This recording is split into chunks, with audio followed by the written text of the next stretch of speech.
Up until I started my e-commerce business, I had no experience as an entrepreneur.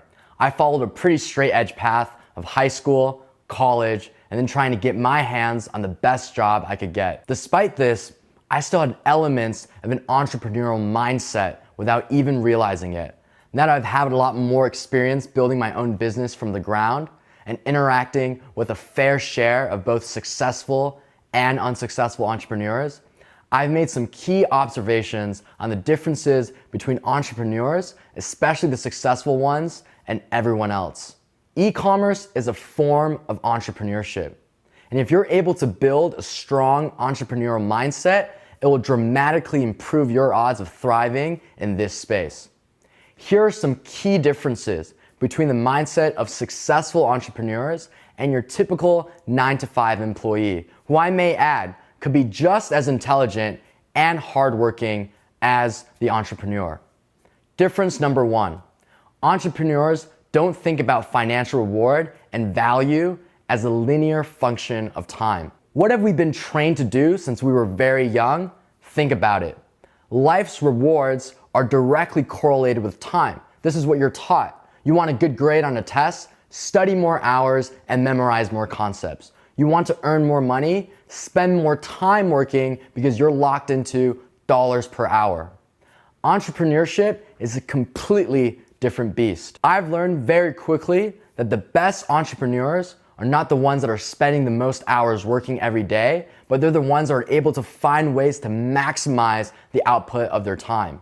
While the 9-to-5 worker is stuck in a cycle of trying to think of more ways they can take time from the rest of their lives to devote to their job to make more money since they're trading time for a reward, the entrepreneur is thinking about ways to build something that will generate value even while they're not working. It doesn't mean that the entrepreneur is working less hours because trust me, I've put in my fair share of hours and you will too.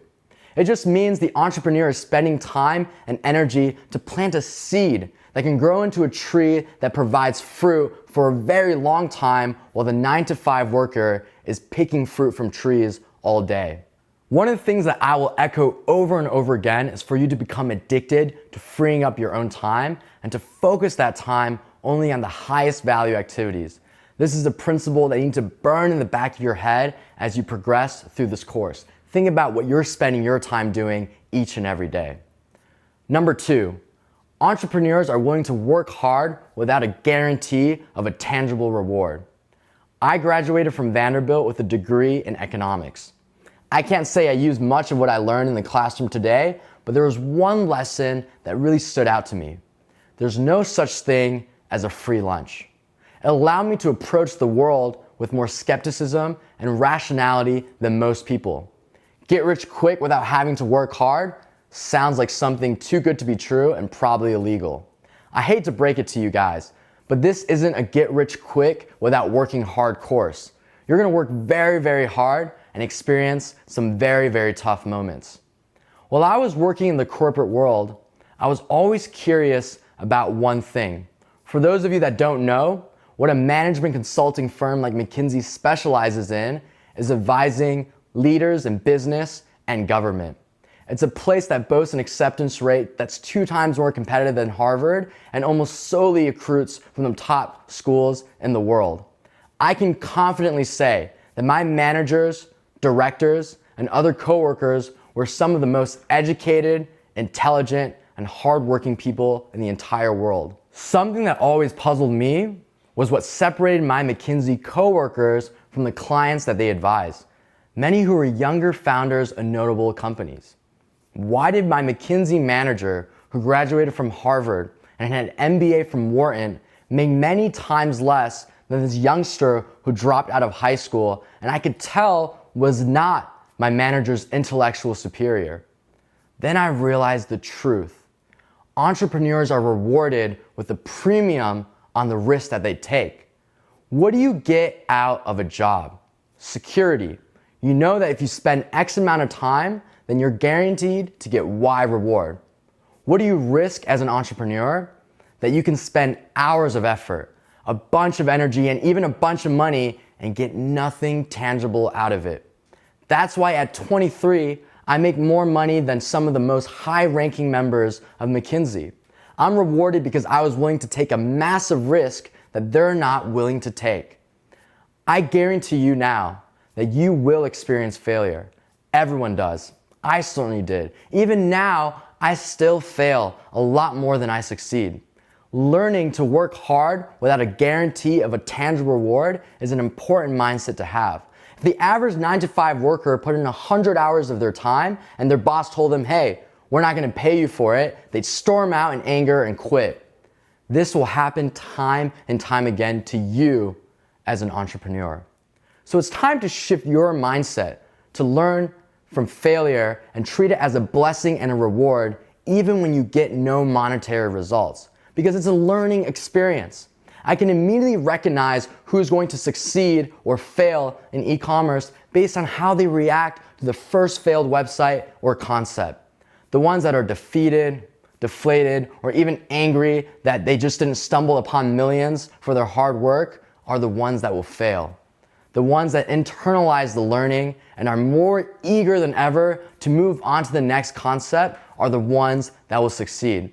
Look inside yourself and ask yourself, which one are you? Number 3, entrepreneurs are proactive and resourceful. A word that's frequently used in the e-commerce and entrepreneurial community is hustle. I actually really like that word. It implies a level of scrappiness in the face of unknowns and obstacles. Just by the fact that you have access to this course, you're already leagues above when I first started with e-commerce.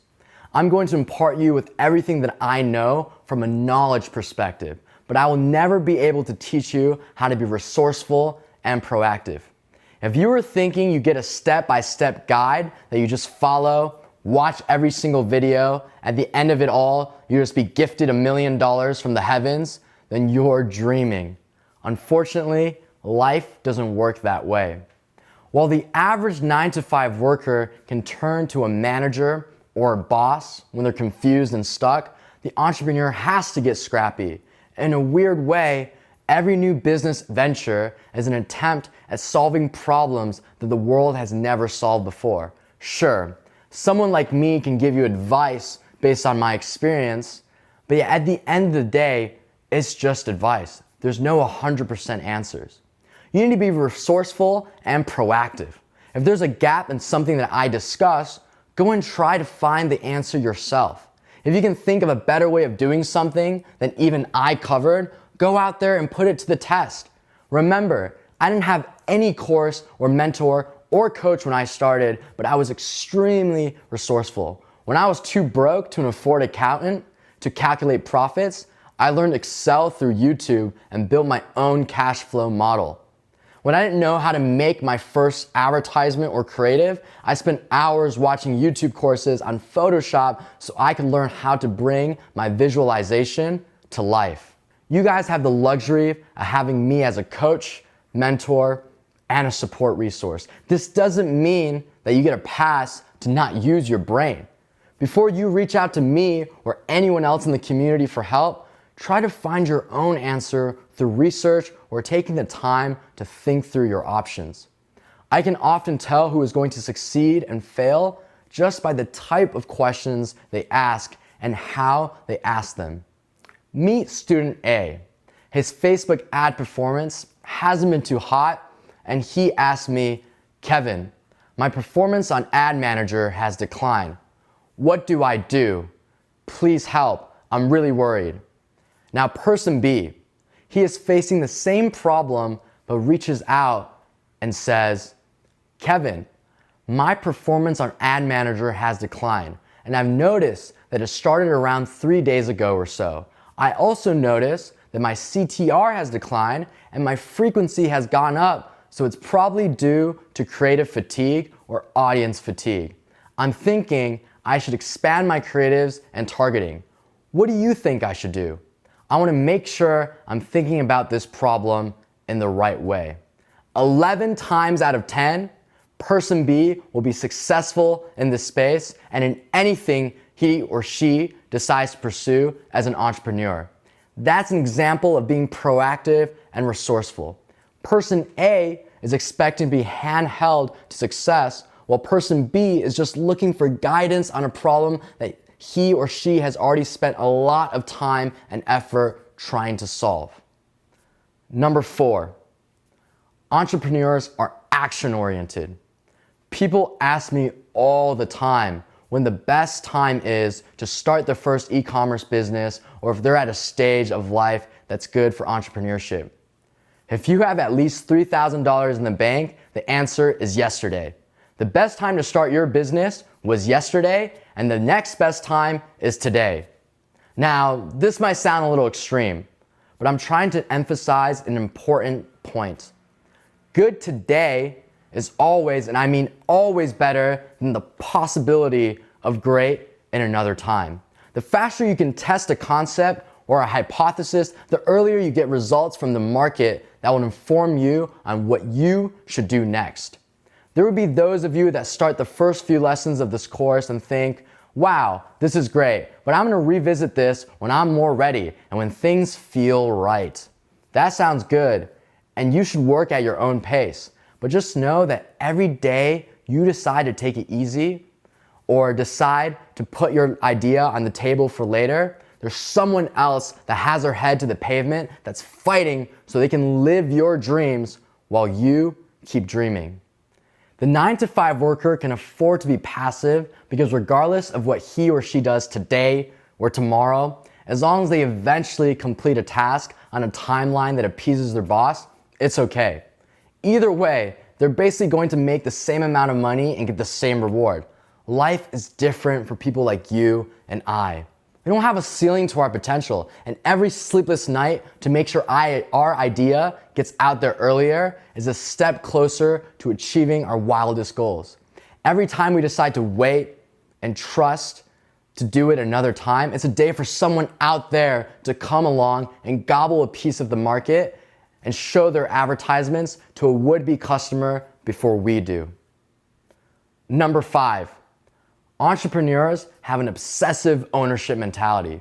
This one might sound silly, and I'm not suggesting that your 9-to-5 worker can't be passionate about his or her job or feel a sense of ownership in their company. I've noticed that the most successful entrepreneurs are the ones that become obsessed with what they're doing and what they're working on, and have a strong sense of ownership in the success and failure of their business. Because as a 9-to-5 worker, you can afford to show up to work sometimes feeling lackluster and not really caring, because chances are there's someone else within your company that cares more about it than you, like your manager, the CEO, or the owner. And it makes sense. They're extracting more value from the business than you are. They should care more.